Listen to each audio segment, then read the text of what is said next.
الحمد للہ وحدہ لا شریک لہ والصلاة والسلام علی من لا نبی بعدہ اما بعد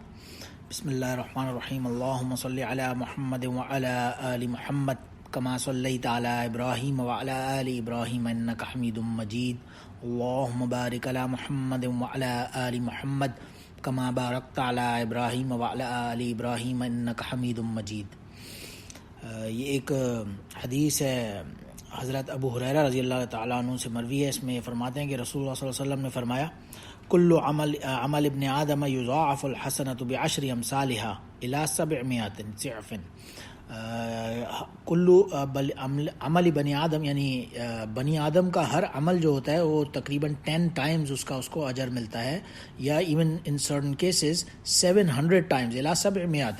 700 ٹائمز تک اس کا ہر عمل کا انسان کو اس کے اجر ملتا ہے اللہ کی طرف سے۔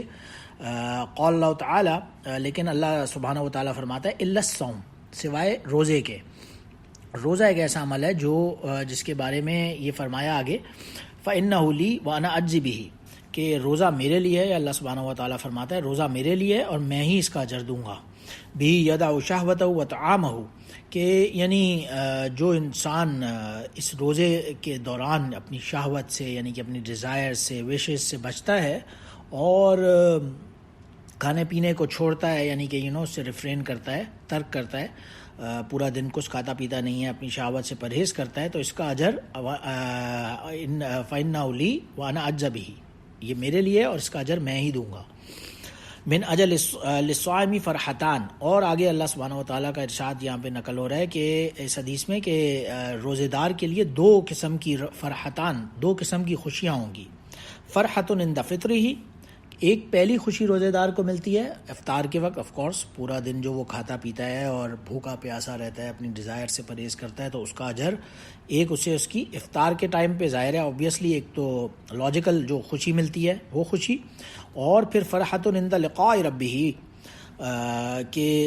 دوسری خوشی جو ملے گی انسان کو اس روزے کی بدلے میں، اس کے ریوارڈ کے طور پہ، اس کے اجر کے طور پہ اللہ سبحانہ و تعالیٰ کی طرف سے، وہ اس وقت ملے گی جب وہ اللہ سے ملاقات کرے گا۔ لقاء ربہ، اللہ کی ملاقات کے ٹائم اس کو پتہ چلے گا اصل میں کہ روزے کا کتنا بینیفٹ اسے ملنے والا ہے۔ وَلَخَلُوفُ فَمِ الصَّائِمِ أَطْيَبُ عِندَ اللَّهِ مِنْ رِيحِ الْمِسْكِ، جو اللہ سبحانہ و تعالیٰ کا ارشاد یہاں پہ بھی آگے نبی کریم صلی اللہ علیہ وسلم نے فرمایا کہ جو روزے دار کے منہ کی اسمیل ہوتی ہے، بدبو ہوتی ہے، جو ریح ہوتی ہے، جو آف کورس پورا دن جب کچھ کھاتا پیتا نہیں ہے انسان اور برش بھی پیسٹ وغیرہ نہیں کر سکتا، تو ایون دو مسواک کرے اس سے پہلے لیکن کیونکہ کچھ کھایا پیا نہیں ہوتا تو پوری آرٹریز میدا وغیرہ ایٹسیٹرا سب کیونکہ بالکل ایمٹی سٹمک ہوتا ہے، تو آبویسلی وہ ایک اسمیل گندی سی جو فیل ہوتی ہے بظاہر انسان کو ان پلیزنٹ سی، وہ اللہ کے نزدیک مسک کی اسمیل سے بھی بیٹر ہے، اللہ اسے اتنا پسند کرتا ہے۔ آف کورس اس کا مین ریزن یہی ہوتا ہے کہ وہ روزہ اللہ کی خاطر رکھ رہا ہے۔ وَالصِّيَامُ جُنَّةٌ، اور آگے فرمایا کہ روزہ ڈھال ہے، اٹس آرمر۔ وَإِذَا كَانَ يَوْمُ صَوْمِ أَحَدِكُمْ فَلَا يَرْفَثْ وَلَا يَصْخَبْ، اور جب کوئی روزے دار ہو تو وہ کوئی گندی لینگویج، یرفس یعنی کہ رفس نہ کرے، وچ مینز برا بھلا کسی کو نہ بولے، ابیوزو لینگویج استعمال نہ کرے کسی کے ساتھ، اور کسی کے ساتھ بات کرے بھی تو پولائٹلی کرے، ولا یسخب، اور زیادہ لاؤڈلی شور و خب کے ساتھ یا آؤٹ لاؤڈ اس طرح کی بھی زبان استعمال نہ کرے۔ فَإِن صَابَّهُ أَحَدٌ، اور اگر کوئی تم سے گالی گلوچ بھی کرے، تمہیں برا بھلا بھی بولے، تو او قاتلہ، یا ایون کوئی تم سے لڑنے پہ آ جائے، روزے میں عام طور پہ دیکھا جاتا ہے کہ ایزیلی لڑائیاں جھگڑے اور آپس کی منہ ماریاں اور یہ زیادہ اکثر اوقات ہونے لگتی ہیں، تو اس پر اگر کوئی کسی سے زیادتی کرے بھی تو اسے چاہیے کہ فَلْيَقُلْ، وہ یہ کہے اِنِّی امرؤ صائم، کہ میں روزے دار ہوں، مجھے معاف کرو۔ تو اس حدیث میں خاص طور سے روزے کا مقام فرسٹ آف آل تو بتایا نبی کریم صلی اللہ علیہ وسلم نے کہ اتنا ہائی ہوگا کہ اسے دو خوشیاں ملیں گی، باقی تمام اعمال کے 10 سے 700 گنا اجر تو ملتا ہی ہے، لیکن روزہ ایک ایسا عمل ہے جس کی اسپیشلی اللہ نے کہا فَإِنَّهُ لِي وَأَنَا أَجْزِي بِهِ، میں ہی اس کی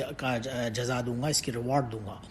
اور پھر ظاہر ہے اس کی دو خوشیاں، پہلی تو افطار کے وقت، اور سیکنڈ پھر جب اللہ سے ملاقات کرے گا اس وقت اسے ایکچولی پتہ چلے گا کہ یہ کتنا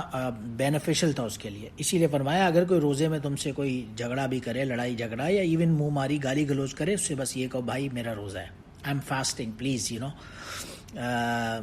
اینی ہاؤ. تو بات یہی ہے، ظاہر ہے اللہ کو تو اس کی کوئی پرواہ نہیں ہے. ایک دوسری حدیث میں جیسے آتا ہے جو شخص روزہ رکھے لیکن برے کاموں اور غلط باتوں سے ایبسٹین ہی نہ کرے، چھوڑے ہی نہ، تو اللہ کو اس کے بھوکے پیاسے رہنے کی کوئی اعتراض نہیں ہے، کوئی ضرورت نہیں ہے. He doesn't need that. What he needs is complete submission. اور اسی کے لیے ایک دوسری روایت میں حضرت سہل بن سعد رضی اللہ عنہ کی، جس میں فرمایا ان فی الجنت باب، ایک جنت کا ایک دروازہ ہوگا، یقال له ریان، جسے ریان کہا جاتا ہے. یدخل من الصائمون یوم القیامہ لا یدخل منہ احد غیرہم، اس دروازے سے روزے دار داخل ہوں گے ریان سے جنت میں، اور اس کے علاوہ کوئی داخل نہیں ہوگا. یقال این الصائمون، کہا جائے گا وہ کہاں ہیں روزے دار، فیقومون، وہ کھڑے ہوں گے، لا يدخل منہ احد غیرہم فاذا دخلوا وغلق فلم يدخل منہ احد، وہ اس دروازے سے انٹر ہوں گے قیامت کے دن جنت میں، اور پھر دوسرا کوئی انٹر نہیں ہوگا اور دروازہ بند کر دیا جائے گا. یہ خاص روزے دار کی ایک مقام ہوگا. اور یہی مقام ایک دوسری روایت سے بھی ہمیں پتہ چلتا ہے حضرت ابو امامہ رضی اللہ عنہ کی، جس میں انہوں نے عرض کیا یا رسول اللہ مرنی بامر ینفعنی اللہ بھی، کوئی مجھے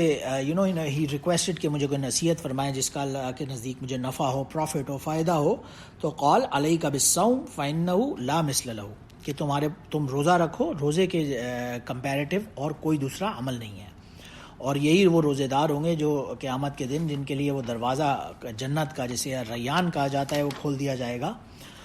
اور ریان اس صفت کے اعتبار سے یا معنوی اعتبار سے بھی اگر دیکھا جائے تو گرامیٹکلی یعنی کہ ووکیبلری میں، لغت میں اس کا جو مطلب ہوتا ہے، ریان کہتے ہیں پورا سیراب کرنا، یعنی بالکل کمپلیٹ جو تھرس کو بجھا دینے والا کوئی چیز ہوتی ہے اسے ریان کہا جائے گا بالکل. اور روزے کی ایک خاص صفت یہی ہوتی ہے، سب سے زیادہ جو انسان فیل کرتا ہے روزے کے اندر وہ اس کی پیاس ہوتی ہے،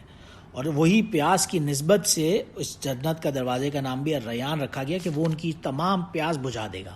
اور ظاہر ہے اندر پہنچ کر اصل جو اس کا اجر ہوگا وہ تو اللہ کے نزدیک ہی، انا اجزی بھی، وہ اللہ ہی جانتا ہے بہتر کہ کتنا اجر ہوگا. لیکن جو پیاس سے تکلیف کی شدت ہے اسی کے حوالے سے اس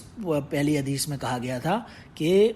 جب پیاس لگتی ہے انسان کو، کیونکہ تو عام طور پہ ظاہر ہے ٹیمپرامنٹ کنٹرول میں نہیں رہتا بندے کا، کبھی بی پی ہائی ہو سکتا ہے کسی وجہ سے،